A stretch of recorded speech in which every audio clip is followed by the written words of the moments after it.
ان الحمد للہ نحمده ونستعینه ونستغفره ونعوذ باللہ من شرور انفسنا ومن سیئات اعمالنا من يهده اللہ فلا مضل له ومن يضلل فلا هادی له واشهد ان لا الہ الا اللہ وحدہ لا شریک له واشهد ان محمدا عبده ورسوله اما بعد فان خير الحديث كتاب الله وخير الهدي هدي محمد صلى الله عليه واله وسلم وشر الامور محدثاتها وكل محدثة بدعة وكل بدعة ضلالة وكل ضلالة في النار.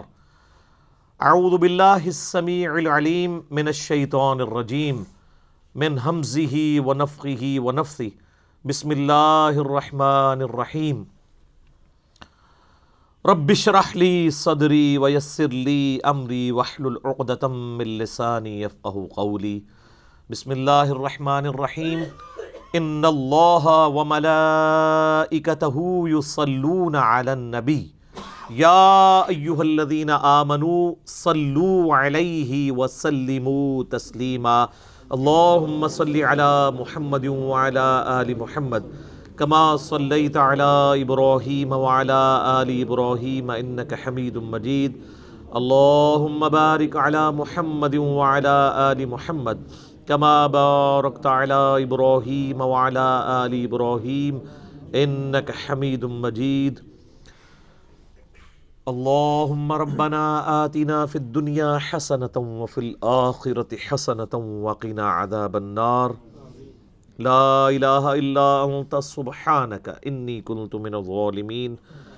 حسبنا اللہ ونعم الوکیل. یا حی یا قیوم برحمتک استغیث ولا حول ولا قوة الا باللہ العلی العظیم.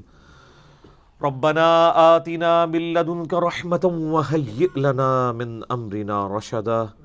اللہم ربنا آتنا فی الدنیا حسنة وفی الآخرة حسنة وقنا عذاب النار. الحمدللہ آج 9 فروری 2020 کو سنڈے کے دن قرآن کلاس نمبر 15 میں ہم سورۃ البقرہ کی آیت نمبر 63 سے آنورڈ سٹارٹ لیں گے.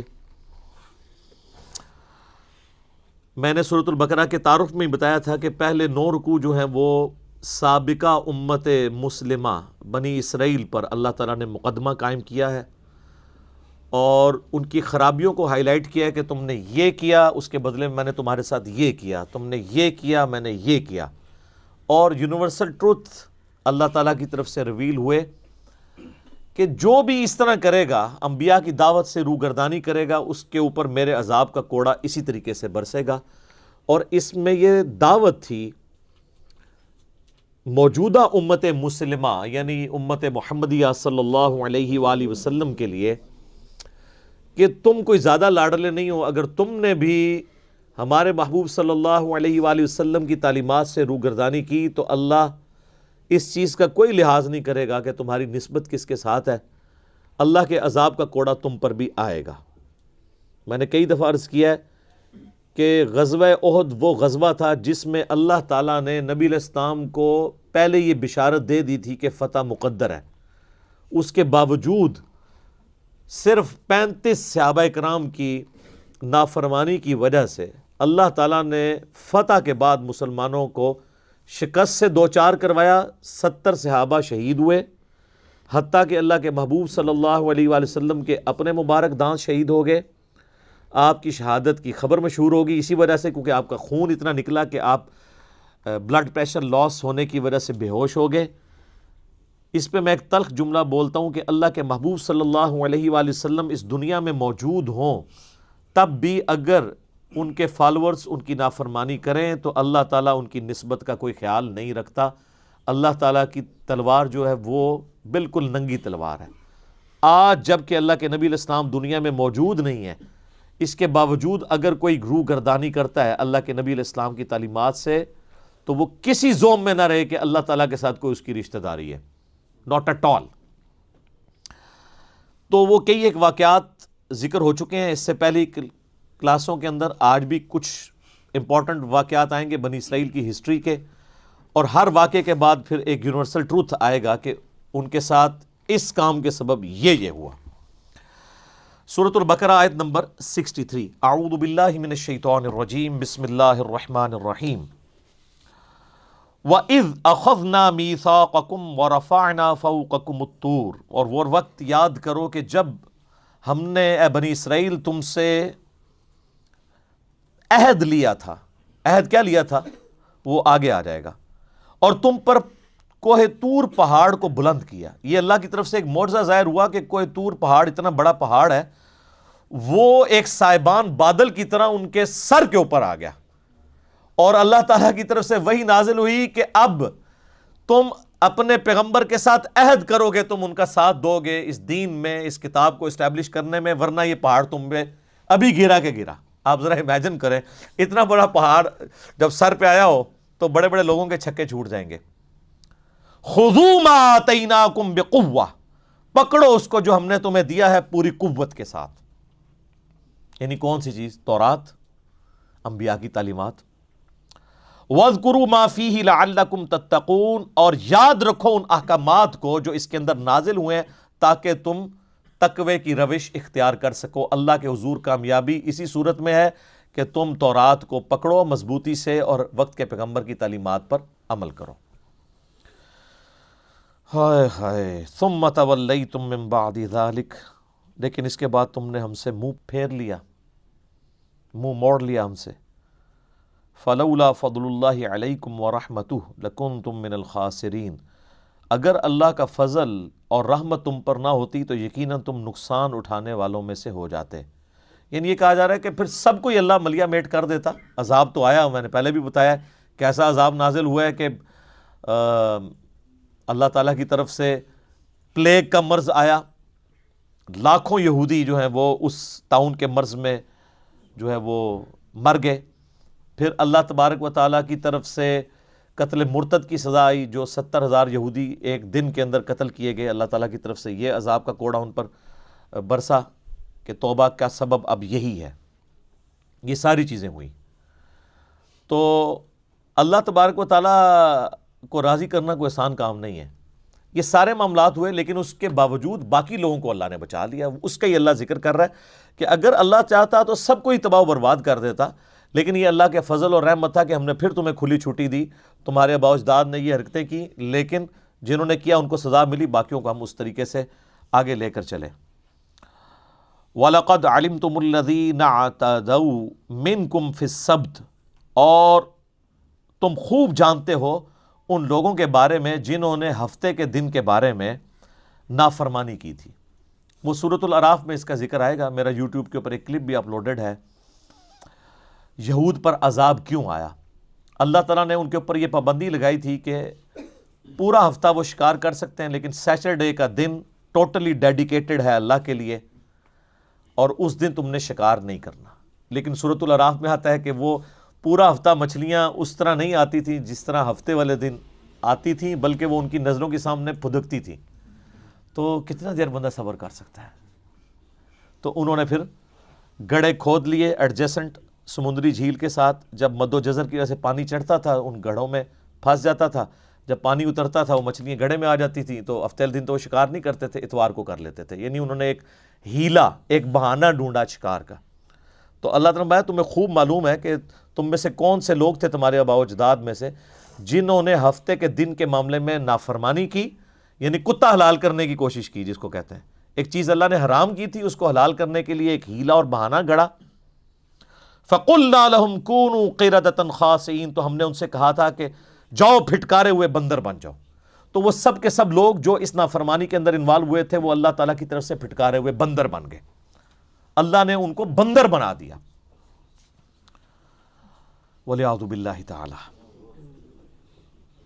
فَجَعَلْنَاهَا نَكَالًا لِمَا بَيْنَ يَدَيْهَا وَمَا خَلْفَهَا, پس ہم نے بنا دیا اس سزا کو عبرت ان کے لیے جو اس زمانے میں موجود تھے, وما خلفہا, اور جو بعد میں آنے والے لوگ ہیں ان کے لیے ہم نے اس کو عبرت بنا دیا. عبرت اس اعتبار سے تو بن گئی نا جی, ان لوگوں کے لیے تو سزا ہوئی اور ان کی اولادوں کو بھی یہ چیز نسل در نسل ٹرانسفر ہوئی کہ بھئی جو اللہ تعالیٰ کی تعلیمات کے ساتھ روگردانی کرے گا اس کا یہ حشر ہوگا. یہ چیز تو ٹرانسفر ہوئی. تو آنے والے لوگوں کے لیے عبرت بن گئی.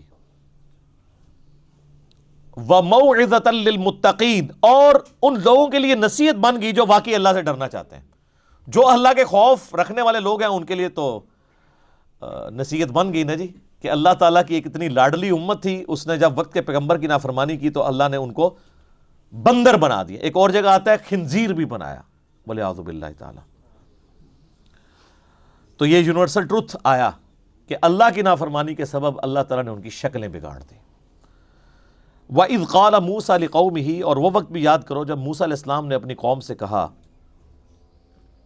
إِنَّ اللَّهَ يَأْمُرُكُمْ أَن تَذْبَحُوا بَقَرَةً کہ بے شک اللہ نے تمہیں حکم دیا ہے کہ تم ذبح کرو گائے کو.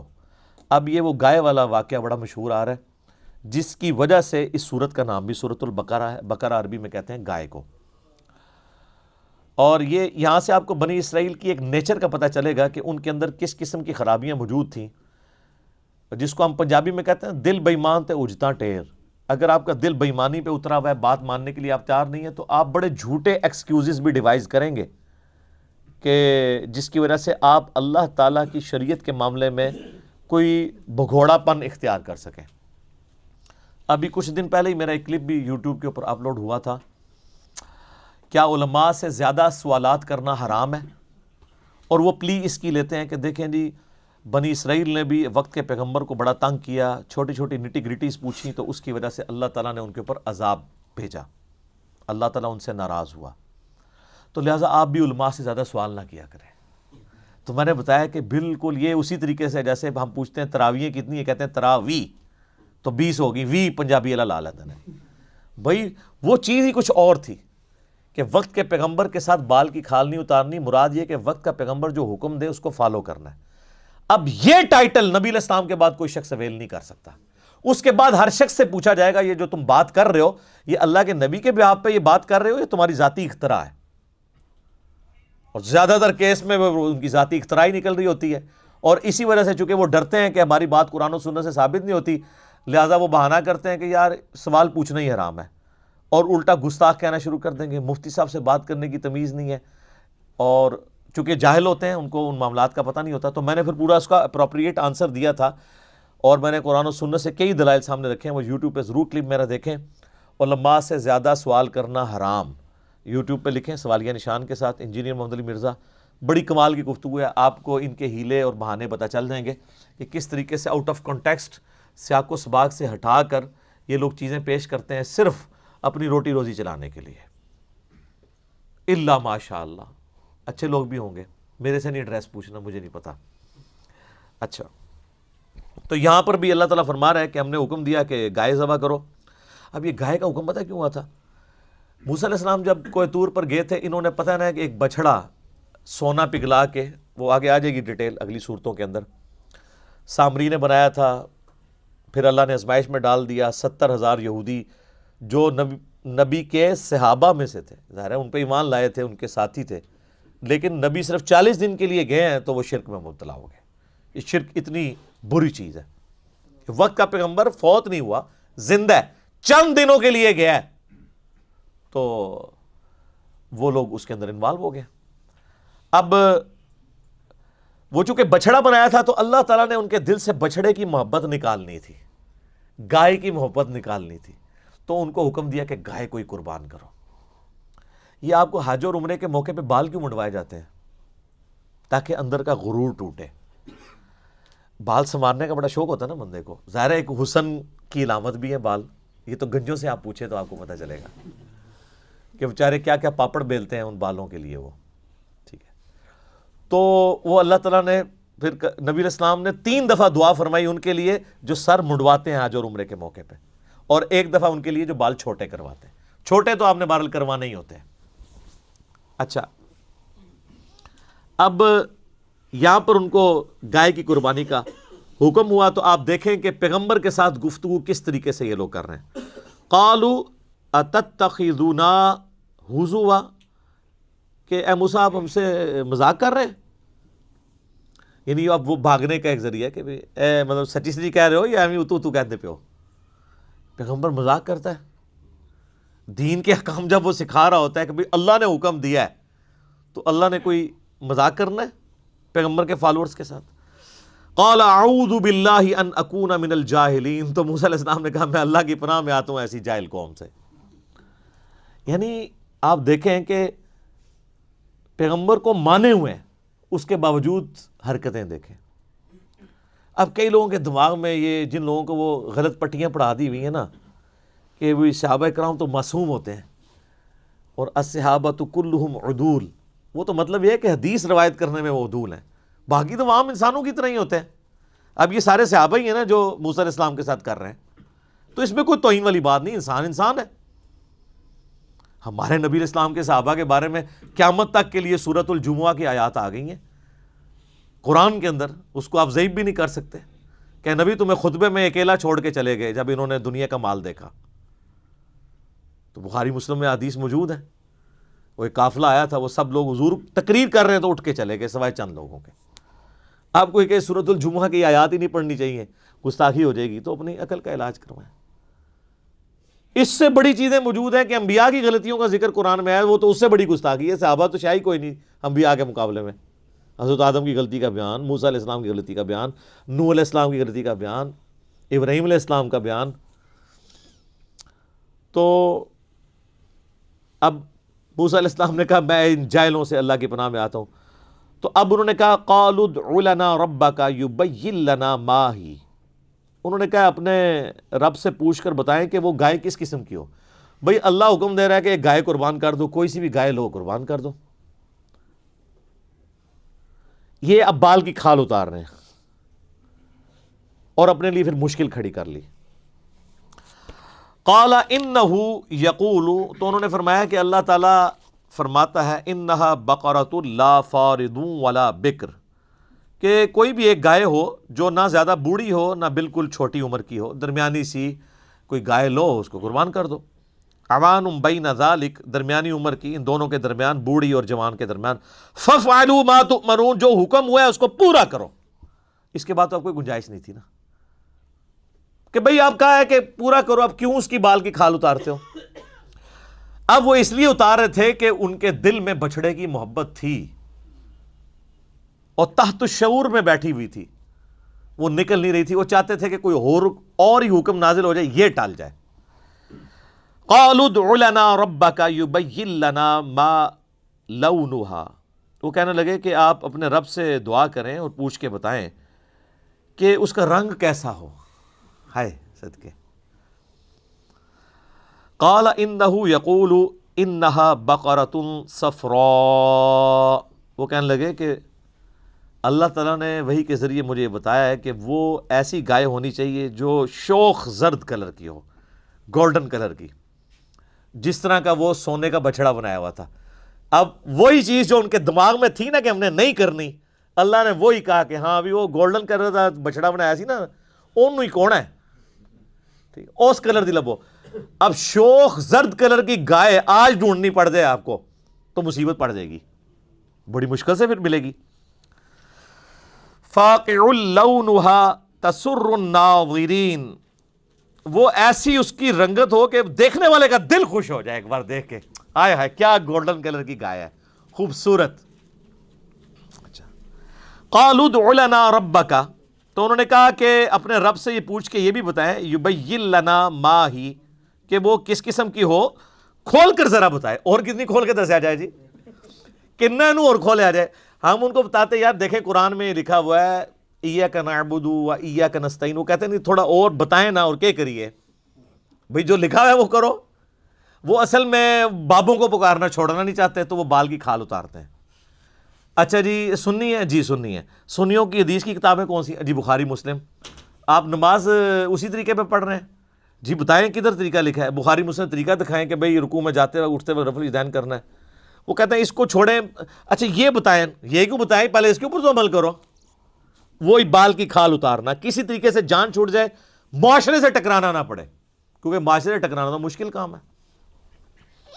اچھا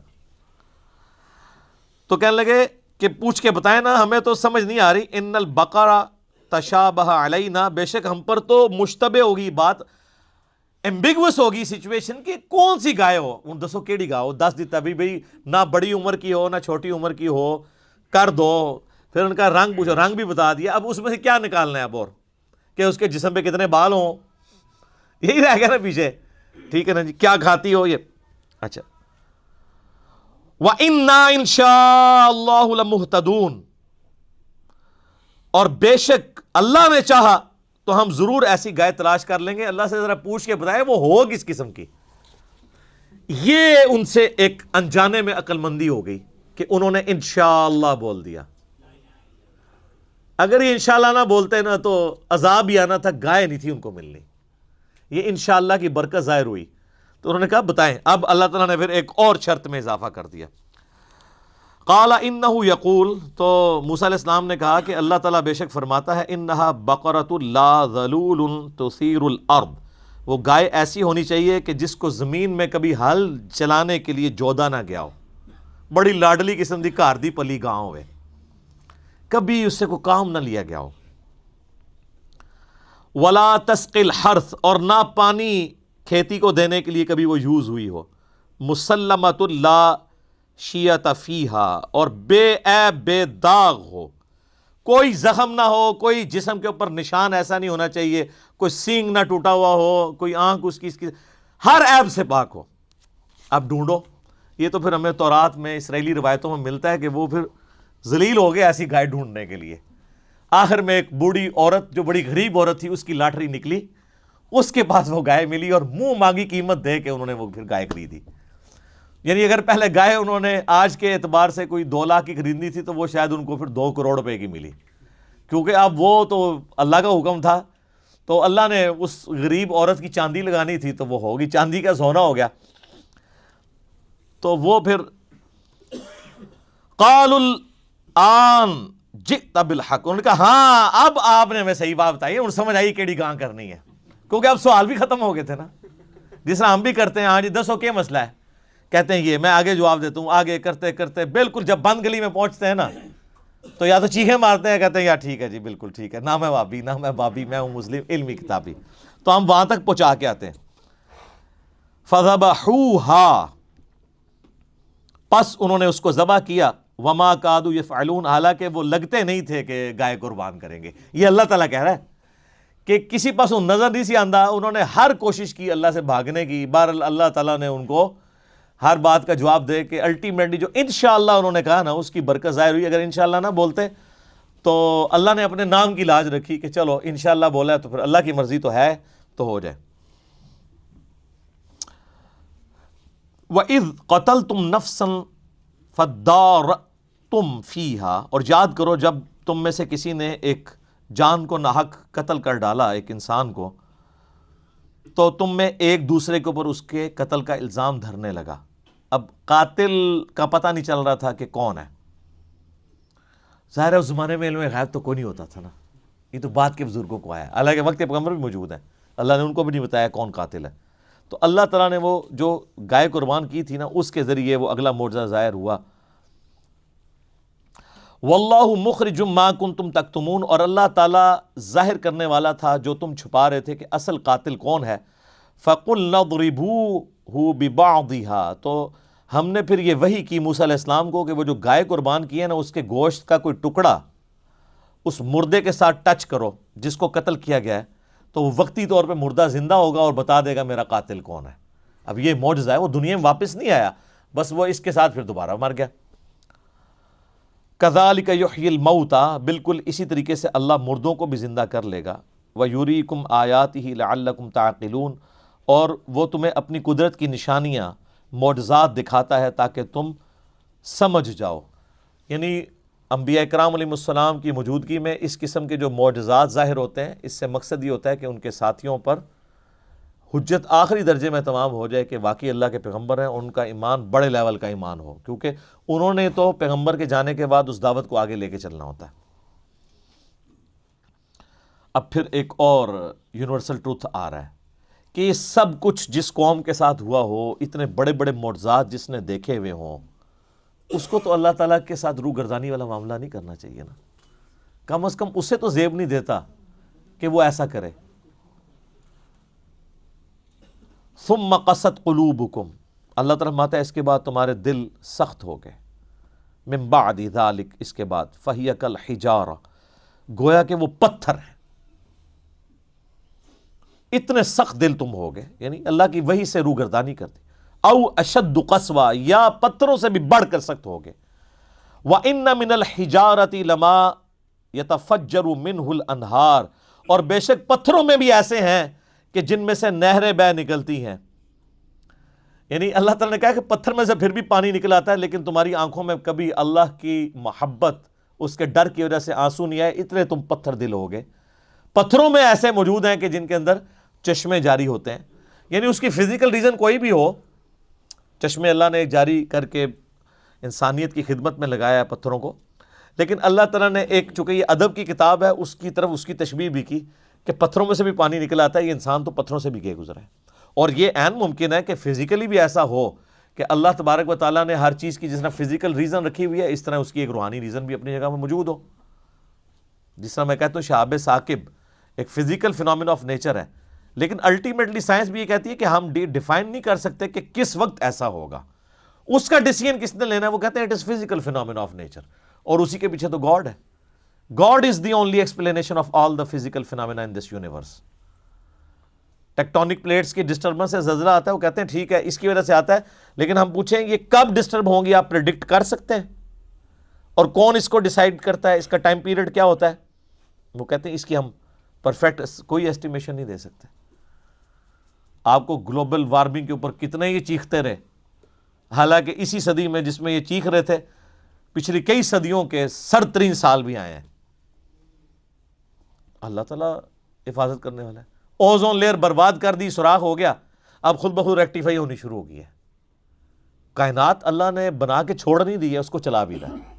ٹھیک ہے انسانیت کی غلط حرکتوں کی وجہ سے بھی قرآن میں آتا ہے کہ زمین میں جو فساد ہے لوگوں کے ہاتھوں کی کمائی کی وجہ سے ہے، لیکن اس لیول تک اللہ فساد نہیں جانے دیتا کہ جو اس کا ڈیوائن پلان ہے کہ اس نے ایک خاص ٹائم پیریڈ کے لیے اس دنیا کو پیدا کیا ہے، آخری انسان تک کے لیے وہ ریسورسز رکھے گا اس پہ۔ یہ تو اللہ تعالیٰ نے اپنے ذمہ کرم پہ لی ہوئی یہ چیز۔ وَإِنَّ مِنْهَا لَمَا يَشَّقَّقُ فَيَخْرُجُ مِنْهُ الْمَاءُ، اور اللہ تعالیٰ فرماتا ہے پتھروں میں بھی ایسے ہیں جو پھٹ پڑتے ہیں اللہ تعالیٰ کے خوف کی وجہ سے، ان میں سے پانی نکلنا شروع ہو جاتا ہے۔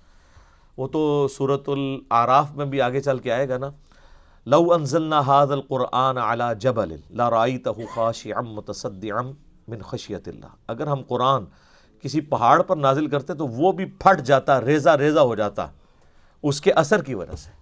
تو یہ محمد رسول اللہ صلی اللہ علیہ وآلہ وسلم کا مبارک سینہ ہے جس پہ قرآن نازل ہوا ہے جی۔ صلاۃ و محمد و آل محمد، اللہم صلی علی محمد و علی آل محمد۔ وَإِنَّ مِنْهَا لَمَا يَهْبِطُ مِنْ خَشْيَةِ اللَّهِ، اور کئی ایسے ہیں جو خوف کے مانند پتھر ایسے ہیں کہ وہ اللہ کے خوف سے گر پڑتے ہیں، ایسی ان کے اوپر بھی خشیت طاری ہوتی ہے۔ لیکن یہ ساری چیزیں ہم آبزرو نہیں کر سکتے، الا یہ کہ وقت کا پیغمبر موجود ہو اور اللہ تعالیٰ اس کے ساتھیوں کا ایمان بڑھانے کے لیے ایسی چیزیں آبزرو کروا دے۔ وہ تو صحیح بخاری میں حدیث ہے، عبداللہ ابن مسعود کہتے ہیں کہ نبی علیہ السلام کے مبارک زمانے میں ہم کبھی آپ کے ساتھ کھانا کھاتے تھے تو ہم نوالے میں سے تسبیح کی آواز بھی سنتے تھے۔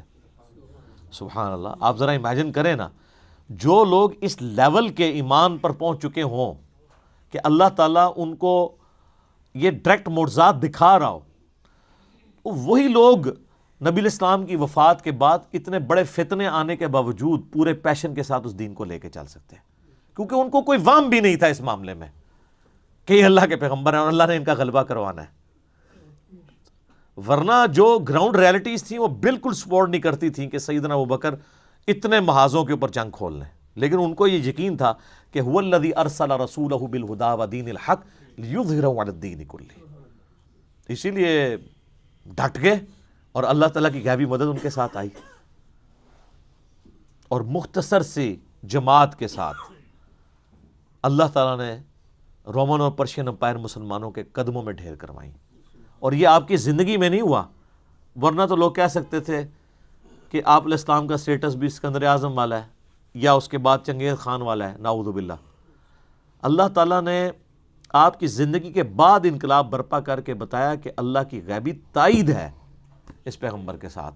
اسی لیے اس کے فالوورز اس کے بعد جبکہ ہزاروں لوگ جو نبی الاسلام کی زندگی میں کلمہ پڑھ کے مسلمان ہوئے تھے آپ کی وفات کے بعد مرتد ہو گئے، اس کے باوجود مختصر جماعت اس دعوت کے کام کو لے کے چلی. یہ اللہ کی غیبی تائید تھی. وَمَا اللَّهُ بِغَافِلٍ عَمَّا تَعْمَلُونَ، اور اللہ تعالیٰ غافل نہیں ہے اس سے جو تم کر رہے ہو. یعنی اللہ تعالیٰ ہر عمل سے واقف ہے جو تم کر رہے ہو. افتطمعون ان یؤمنوا لکم، اب مسلمانوں کی طرف روئے سخن ہے. اے مسلمانوں، کیا تمہیں یہ لالچ ہے، یہ طمع ہے، تمہاری یہ بڑی شدید خواہش ہے کہ یہودی ایمان لے آئیں؟ ظاہر ہے مسلمانوں کی خواہش تو تھی. وہ کہتے تھے ہم تو امی ہیں، ہم تو جاہل ہیں، یہ تو کتابیں پڑھے ہوئے ہیں، یہ تو بات مان لیں. جس طرح ہمارے کئی بھولے بالے لوگ ہیں، جب ان کو قرآن و سنت کی دعوت کا پتہ چلتا ہے وہ خود کتابوں سے پڑھ لیتے ہیں تو وہ اپنے مولانا کے پاس چلے جاتے ہیں کہ چلو یار ہمیں تو کچھ نہیں پتا تھا، یہ تو کتابوں کے ماننے والے ہیں، عالم دین ہیں، ہم ان کے سامنے آیت رکھیں گے، بخاری کی حدیث رکھیں گے، فوراً مان لیں گے، ایڈے سیدھے نے مان لیں گے. تو بڑے مایوس ہوتے ہیں. پھر غصہ آتا ہے کہ یار یہ لوگ تو ایسا نہ کرتے، جاہل چلو کر رہے ہیں، علیحدہ بات ہے. اللہ اکبر. یہاں پہ بھی آپ دیکھیں مسلمان کہتے تھے علماء یہود تو بات مان لیں، تو اللہ فرماتا ہے تمہیں بڑے ہی یہ طمع ہے کہ یہ مان لے آئے. وقد کان فریق منہم یسمعون کلام اللہ، جبکہ یہ وہ لوگ ہیں، ان میں ایسا گروہ بھی رہا ہے کہ وقت کا پیغمبر موجود ہے، ان میں ایسے لوگ موجود ہیں کہ وہ کلام اللہ کو سنتے ہیں، ان کو پتہ ہے کہ یہ تورات ہے. ثم یحرفونہ من بعد ما عقلوہ وہم یعلمون، اور وہ اس میں تحریف کر دیتے تھے بعد اس کے کہ وہ عقل بھی رکھتے ہیں، اور وہ جان بوجھ کر فتوے دیتے تھے ایسے کہ اللہ کی شریعت کو تحریف کر دیتے تھے، بدل دیتے تھے. کہا گیا، وہ آپ سن چکے ہیں نا، حتتن کہا گیا کہ جب جیریکو سٹی میں اریحا میں داخل ہونا ہے جوشوا ابن نون کے ساتھ، تو آپ نے کہنا ہے حتتن، تو اللہ تمہارے گناہوں کو معاف کر دے گا. اب وقت کا پیغمبر موجود ہے، وحی کے ذریعے بتایا جا رہا ہے، انہوں نے حنتتن حنتتن کہنا شروع کر دیا. کہا گیا سمعنا و اطعنا کہنا ہے، انہوں نے سمعنا و عصینا، ہم نے سنا اور نافرمانی کی. یعنی وہ جنہوں کہتے ہیں پنجابی پانڈ، ہر بات کو بگاڑ کے بیان کرنا. اللہ فرماتا ہے مسلمانوں تم ان سے کہہ رہے ہو یہ تو ان بزرگان دین کی اولاد ہیں، بڑے بڑے علماء کی، جو وقت کے پیغمبر سے باتیں سن کے ان کو بدل دیا کرتے تھے، تم کہہ رہے ہو یہ ایمان لے کے آئیں. تو سر میں یہ بھی آپ کو کہتا ہوں کہ اللہ کے بندو، ہم پبلک کو دعوت دیتے ہیں کہ مرنے سے پہلے اے مسلمان کر لے اس پہ غور، کتابوں کا خدا اور ہے، بابوں کا خدا اور. یہ مسلمان نے غور کرنا ہے، مولویوں نے نہیں کرنا. یہ تو اللہ تعالیٰ صحابہ کو کہہ رہے کہ تمہیں کیوں اتنی اس چیز کی خواہش ہے کہ یہ لوگ بات مان لیں، یہ تو وہ ہیں جو کتابیں پڑھنے کے باوجود بدل دیتے ہیں. تو سر جن علماء نے قرآن اور سنت پڑھا ہوا ہے، تفسیریں لکھ کے فوت ہو گئے ہیں، ایسے علماء ہیں، لیکن بالکل قرآن کے اپوزٹ تعلیمات اس میں لکھی ہیں. ایاک نعبد و ایاک نستعین کی تفسیر میں 10 صفحے کالے کر دیے بابوں کو پکارنے میں، کیونکہ انہوں نے اللہ کی بات نہیں ماننی.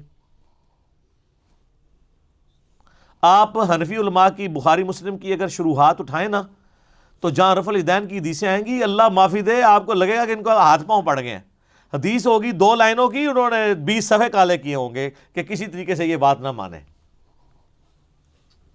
مشکات المصابیح میں جب کتاب الجنائز چیپٹر میں وہ قبروں کو پکا نہ کرنے والی حدیثیں اور قبروں پہ عمارتیں نہ بنانے والی مسلم شریف کی حدیثیں آئی ہیں نا، تو مفتی احمد جہاں نعیمی صاحب نے جو مشکات کی شرح لکھی 8 جلدوں پہ، انہوں نے اس سے پہلے کتنے صفحے کالے کیے ہیں کہ اب یہ جو حدیثیں آ رہی ہیں ان کو، یعنی وہ کہنا چاہ رہے تھے کہ ان حدیثوں کو نہیں آپ نے ماننا، یعنی اس کو چھوڑ کے آگے ہی نکل جاؤ.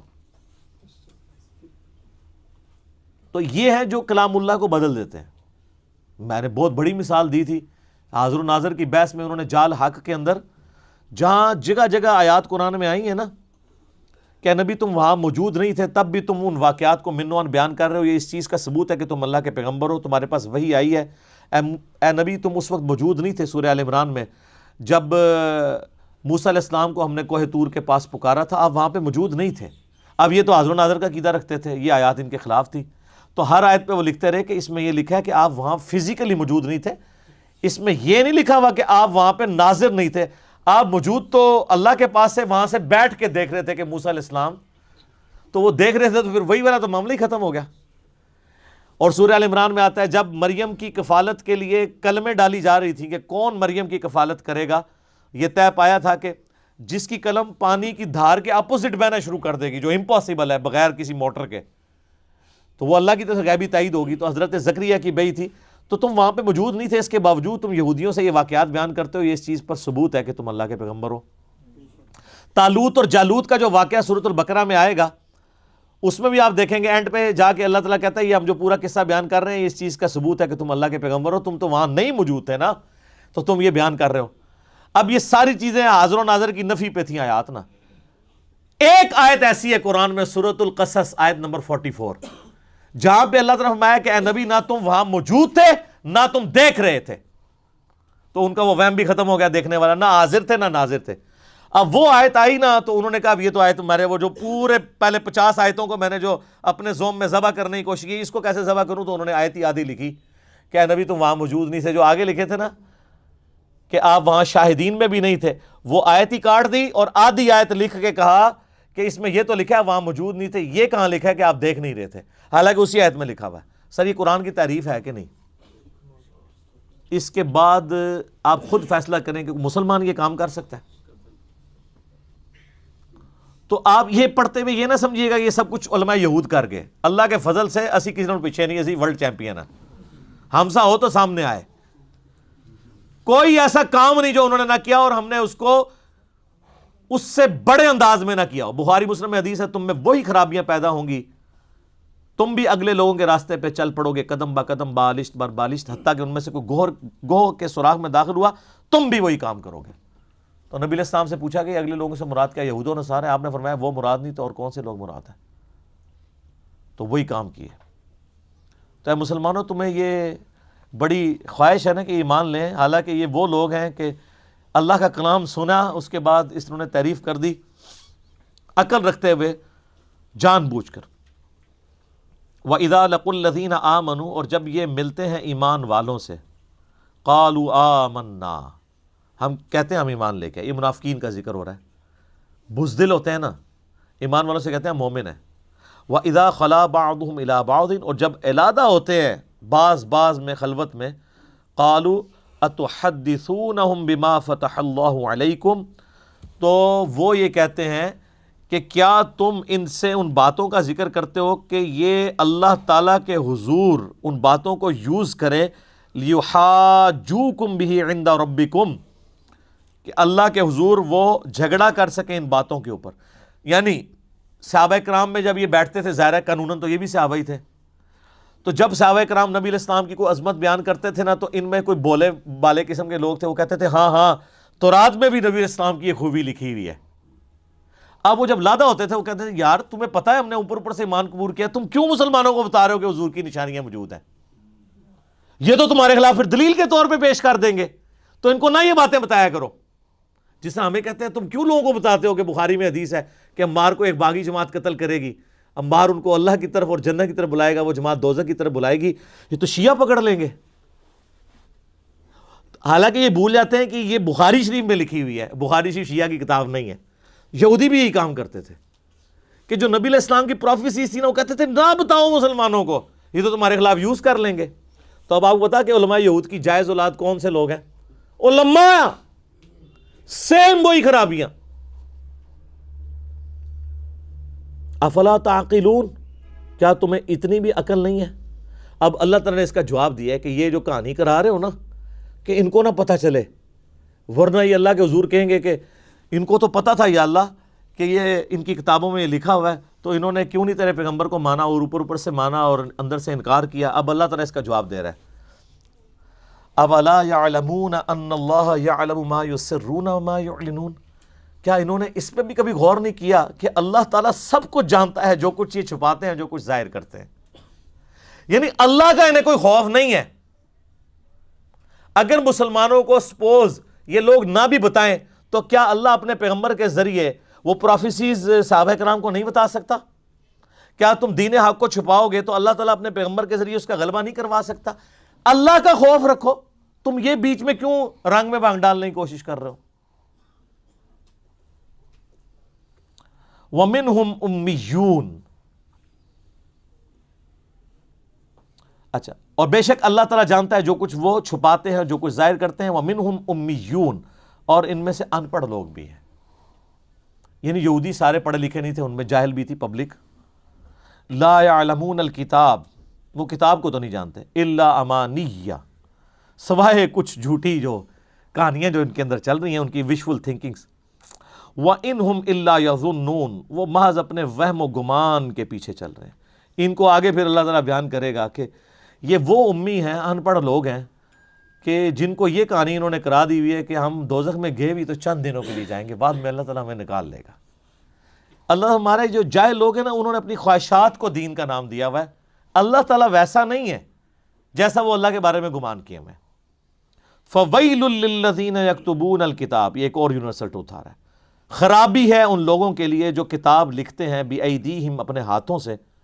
ثُمَّ يَقُولُونَ هَذَا مِنْ عِنْدِ اللَّهِ، اس کے بعد لوگوں کو یہ بتاتے ہیں کہ یہ اللہ کی طرف سے نازل ہوئی ہوئی ہے. لِيَشْتَرُوا بِهِ ثَمَنًا قَلِيلًا، اور اس کے عوض دنیا کے چند ٹکے حاصل کرنے کے لیے فتویٰ بازی کرتے ہیں اور کہتے ہیں اللہ نے حکم دیا ہے.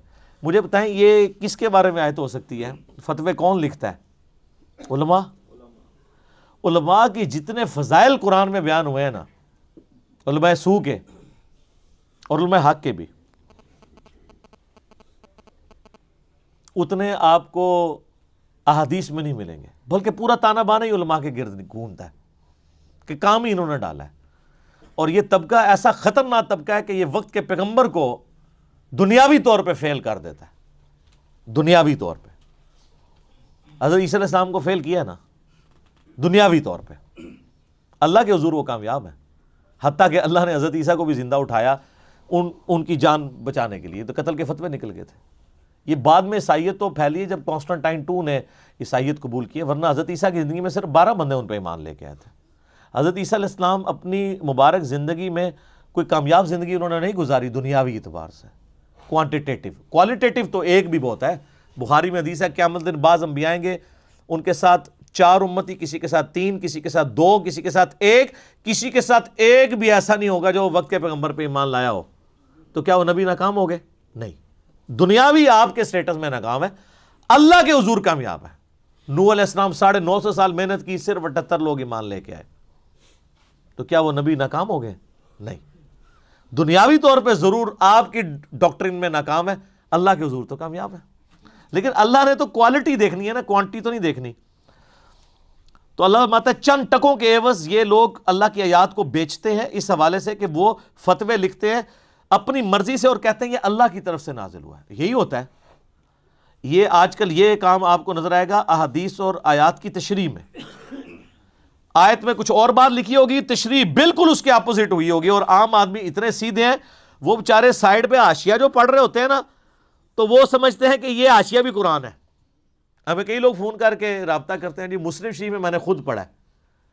تو ہم پوچھتے ہیں اللہ کے بندے مسلم شریف میں پڑھا ہے یا مولانا شریف میں پڑھا ہے؟ کیونکہ مسلم شریف تو وہ ہے جو عربی اور اس کا اردو ترجمہ ہے، جو سائیڈ پہ لکھا ہے وہ مولانا شریف ہے. تو مولانا شریف کو مسلم شریف سے باہر نکالیں گے تو مسلم شریف پاک ہوگی، ورنہ مسلم شریف پڑھ کے بھی کوئی فرق نہیں پڑنا آپ کو. کیونکہ جو کچھ لکھا ہے اس کے الٹ اس کے سائیڈ پہ لکھا ہوتا ہے، وہ سائیڈ والی بات وہ کہتے ہیں اچھا یہ ہے. ہر چیز کو کاؤنٹر کیا ہوتا ہے. فَوَيْلٌ لَّهُم مِّمَّا كَتَبَتْ أَيْدِيهِمْ، اللہ فرماتا ہے ہلاکت ہے ان کے لیے اس وجہ سے جو انہوں نے یہ فتوے لکھے. وَوَيْلٌ لَّهُم مِّمَّا يَكْسِبُونَ، اور ہلاکت ہے جو انہوں نے اس سے مال کمایا. اللہ کی طرف جھوٹے فتوے منسوب کر کے، جھوٹے مسائل منسوب کر کے، جھوٹی آیات گھڑ کے. یہ تو سر اللہ نے اس قرآن کی حفاظت کی ذمہ داری لی ہے، ورنہ کام اس کے ساتھ بھی ڈال جانا تھا. اور قرآن کی بھی حفاظت صرف ٹیکسٹ کی ہے، عربی ٹیکسٹ کی، یہ ذہن میں رکھیے گا. ورنہ قرآن کی بھی تعریف ہو چکی ہوئی ہے.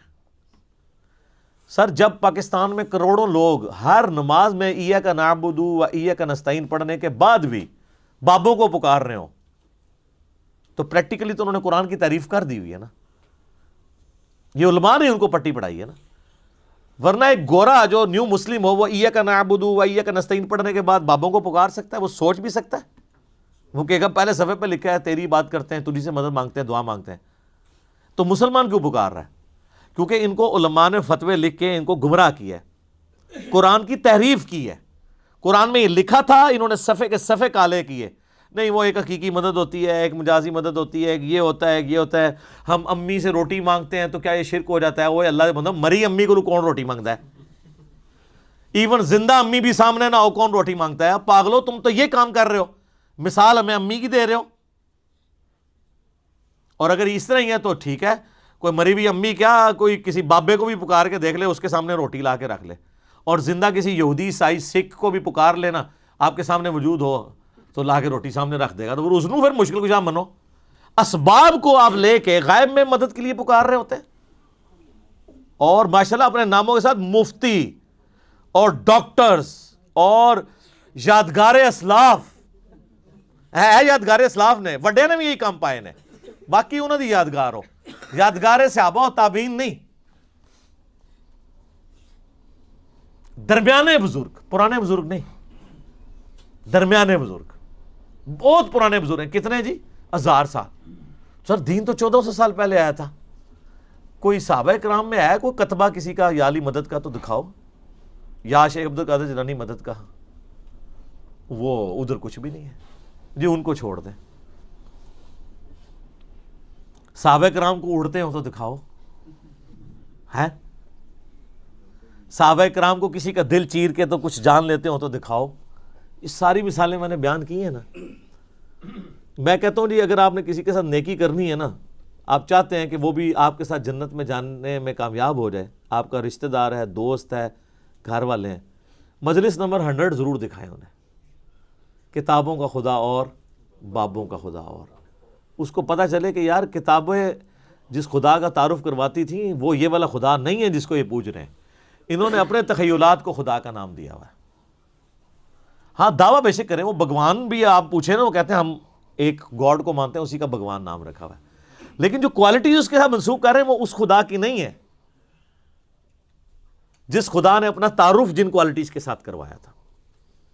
تو پھر ہم عرض ہی کر سکتے ہیں کہ مرنے سے پہلے اے مسلمان کر لے اس پہ غور، کتابوں کا خدا اور ہے، بابوں کا خدا اور جب تو غور کر لے گا نا تو پھر مجھے نہیں کہنے کی ضرورت پڑے گی، تو خود کہے گا کیا کہ نہ میں وابی نہ میں بابی، میں ہوں مسلم، علمی کتاب ہے، یہ اندر سے آواز نکلے گی انشاءاللہ تعالی۔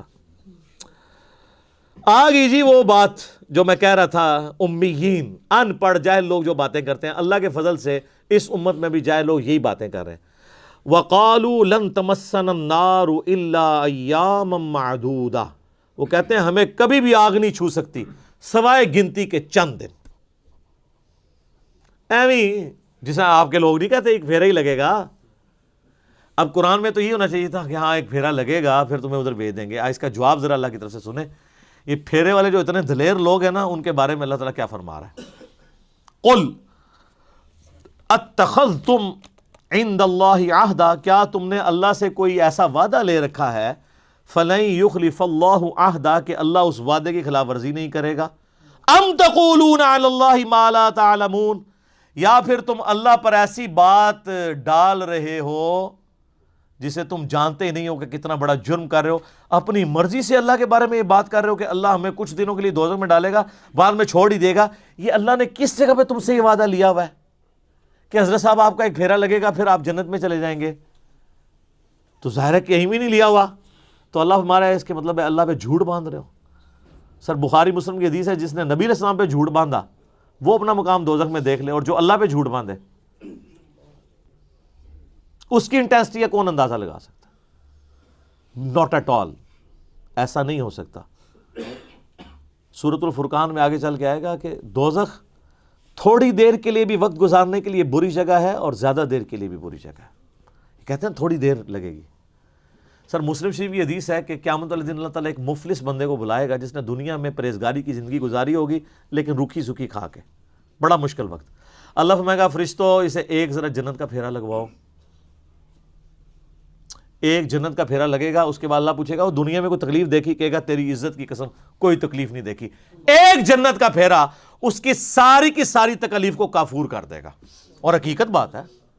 ظاہر ہے سر یہ دنیا کی چند گھنٹوں کی زندگی دیکھ کے اگر بلینز اینڈ ٹریلینز ایئرز کی ہمیشہ کی کامیابیاں مقدر ہوں اور بخاری مسلم کی حدیث کے تحت سب سے آخر میں جانے والے جنتی کو بھی اس روئے ارض سے 10 گنا بڑی جنت مل رہی ہو تو کیا بڑی اس سے بڑی نعمت ہو سکتی ہے؟ اور موت ہی نہ آئے، جوانی نہ جائے، بڑھاپا نہ آئے، بیماری نہ آئے، اور اللہ ناراض نہ ہو. یہ 4 چیزیں مسلم شریف میں آئی ہیں نا، تو کیا چاہیے؟ پھر اللہ کہے گا کہ یہ گناہگار شخص کو ذرا ایک دوزخ کا پھیرا لگاؤ، جس نے دنیا بڑی ٹھاٹ کی زندگی گزاری تھی نا، اور کہا تھا خیر اللہ بڑا غفور رحیم ہے، معاف کر دے، یہی کچھ کہہ رہے ہوتے ہیں نا، ایک پھیرا ہی لگے گا. اللہ کہے گا اس کا ایک پھیرا لگواؤ. تو مسلم شریف کے الفاظ ہیں، جب وہ پھیرا لگا کے آئے گا نا، اللہ کہے گا وہ دنیا میں کوئی سکھ کا دن بھی دیکھا، کہے گا تیری عزت کی قسم میں نے زندگی میں کبھی سکھ دیکھا ہی نہیں ہے. ایک پھیرا اس کے دنیا کے سارے نشے کو کافور کر دے گا. اللہم اجرنا من النار، آمین. تو سر یہ بڑا مشکل معاملہ ہے. اب اللہ تعالیٰ کی طرف سے ایک یونیورسل ٹروتھ آ رہا ہے. بلا یہ جو کہتے ہیں نا ایک پھیرا ہی لگے گا بعد میں ہم جنت میں چلے ہی جائیں گے، بلا اللہ بھائی کیوں نہیں. من کسب سیئۃ، جس نے ایک گناہ بھی کیا، وَأَحَاطَتْ بِهِ خَطِیئَتُهُ، اور وہ گناہ اس لیول کا ہوا کہ پورے کا پورا اس گناہ میں وہ گھیر گیا، اوڑھنا بچھونا اس نے وہ برائی بنائی رکھی. فَأُولَئِکَ أَصْحَابُ النَّارِ، تو وہ جائے گا دوزخ میں، ہم فیہا خالدون، اور رہے گا ہمیشہ ہمیشہ. یہ سر کتابوں کا خدا ہے. کتابوں کا خدا بڑا ڈاڈا ہے بھائی. بابوں کا خدا تو ایک بوڑھی نانی اماں اس نے بنائی ہوئی ہے انہوں نے. اللہ یہ ہے. اب اللہ تعالیٰ نے جواب ترکی بترکی جواب دیے، کیوں نہیں، ایک پھیرا لگے گا. اوے جس نے ایک گناہ بھی کمایا اور اس گناہ نے اس کا احاطہ کر لیا.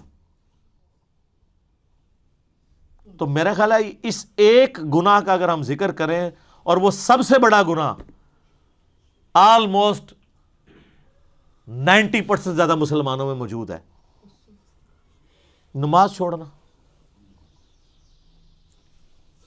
صحیح مسلم میں حدیث ہے 246 انٹرنیشنل نمبر کے مطابق، بندے کے کفر اور ایمان کے درمیان فرق نماز ہے.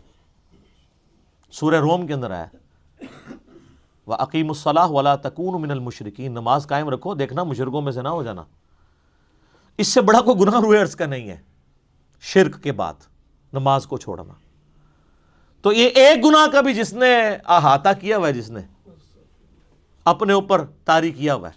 ابو داؤد ترمذی میں حدیث ہے جس نے ایک نماز بھی جان بوجھ کے چھوڑ دی گویا اس نے کفر کیا. ترمذی میں ایک تابعی کا قول ہے کہ میں نے صحابہ کو پایا ہے اس حال میں کہ وہ نماز چھوڑنے کے علاوہ کسی چیز کو کفر خیال نہیں کرتے تھے، بے نمازی کو وہ کافر ہی سمجھتے تھے. ہاں پاکستان کے ساتھی کارڈ مسلمان آپ لکھ لیں، امیر المومنین لکھ لیں بے شک، ساتھ جو مرضی لکھتے رہیں اس کو. اللہ کا قانون علیحدہ ہے، وہ ڈیفرنٹ ہے. اللہم اجرنا من النار. اب ساتھ ہی سائملٹینیس کنٹراسٹ آیا والذین آمنوا، جو لوگ ایمان لے کر آئے، وعملوا الصالحات، اور انہوں نے نیک اعمال کیے، اولئک اصحاب الجنہ، وہ ہیں جنت والے. اللہم اجعلنا منہم، اللہ تعالیٰ ہمیں ان میں داخل فرمائے، آمین. میرے بھائیو یہ کتابوں کا خدا ہے، دودھ پیتے مجنو نہیں. جو انہوں نے ایمان لے کر آئے، نیک اعمال اختیار کیے، وہ ہیں جنت میں جانے والے. ہم فیہا خالدون، وہ رہیں گے اس میں ہمیشہ ہمیش. تو یہ میرا ایک یوٹیوب پہ کلپ ضرور دیکھیں آپ لوگ، اللہ کی رحمت سے دھوکہ. یہاں پہ بھی لوگ پبلک کو گھیرنے کے لیے ہمارے آج کل ایسے وائزین آئے ہوئے ہیں جو کہتے ہیں جی وہ یہ جی بڑی سخت باتیں کرتے ہیں، بعض اللہ تعالیٰ سے لوگوں کو دور کر رہے ہیں اور سخت سخت باتیں کرتے ہیں. خوشخبریاں سنانی چاہیے. وہ بخاری مسلم کی حدیث ہے خوشخبریاں سناؤ متنفر نہ کرو. وہ خوشخبری کیا بخاری مسلم میں جو حدیث ہے وہ صحابہ کرام کو حضور نے یہ کہتا کہ خوشخبری یہ سناؤ کہ نماز پڑھنے کی کوئی ضرورت نہیں ہے، جو بھی ہے تیرے محبوب کی امت سے. نہیں، وہ فرائض کے لیے نہیں ہے، وہ چھوٹی چھوٹی جو نفلی عبادات ہیں ان پہ نکیر نہ کرو. وہ جی بخاری مسلم میں حدیث ہے ایک صحابی نے لمبی نماز پڑھا دی، حضور نے اس کو ڈانٹا، کہا تو لوگوں کو متنفر کر رہا ہے. وہ سر اس نے سورہ بقرہ آل عمران پڑھ دی تھی. آپ پوری زندگی یہ کام نہیں کر سکتے، 6.5 پارے پڑھ دیے تھے. نبی علیہ السلام کی جو عام ایوریج نماز ہے نا سر، وہ آدھے گھنٹے کی ہوتی تھی. فجر کی نماز آدھے سے پونے گھنٹے کی، عشاء کی بھی اتنی، زور اثر بھی 20 منٹ سے کم نہیں ہوتی تھی، کیونکہ بخاری مسلم میں وہ باقاعدہ صورتیں رپورٹ ہوئی ہوئی ہیں جو نبی علیہ السلام پڑھا کرتے تھے. تو آپ ذرا اس سے کیلکولیشن کر لیں. سنن نسائی میں حدیث ہے ہم صحابہ کرام کے نبی علیہ السلام کے پیچھے 10 تسبیحات شمار کیا کرتے تھے رکوع اور سجدے میں. بخاری مسلم میں حدیث ہے، انس بن مالک کہتے ہیں نبی علیہ السلام جب ہمیں نماز پڑھاتے تھے رکوع کے بعد اتنی دیر کھڑے ہوتے تھے کہ ہم سمجھتے تھے آپ سجدے میں جانا بھول گئے، اور دو سجدوں کے درمیان اتنی دیر بیٹھتے تھے ہم سمجھتے تھے کہ آپ دوسرا سجدہ کرنا بھول گئے، آپ اتحیات پڑھ رہے ہیں۔ تو یہ کون سی نماز ہے؟ تو کہانیاں کراتے ہیں، کہتے ہیں جی مختصر نماز پڑھائیں۔ وہ والی مختصر ہے نا، وہ یہ ہے کہ بھی معاذ بن جبل نے 3 گھنٹے کی عشاء پڑھا دی تھی تو کہا گیا بھی 3 کی نہ پڑھاؤ، آدھے گھنٹے کی پڑھاؤ۔ اور تسی تے پڑھتے ہو آدھے منٹ دی نماز، کہانیاں اتوں لیندے ہو، تراویح کر کے 20 بنا رہے ہو، ٹھیک ہے؟ تو یہ ہوں گے اہل جنت، رہیں گے اس میں ہمیشہ ہمیشہ۔ اللہ تعالی ہمیں ان میں شامل فرمائے۔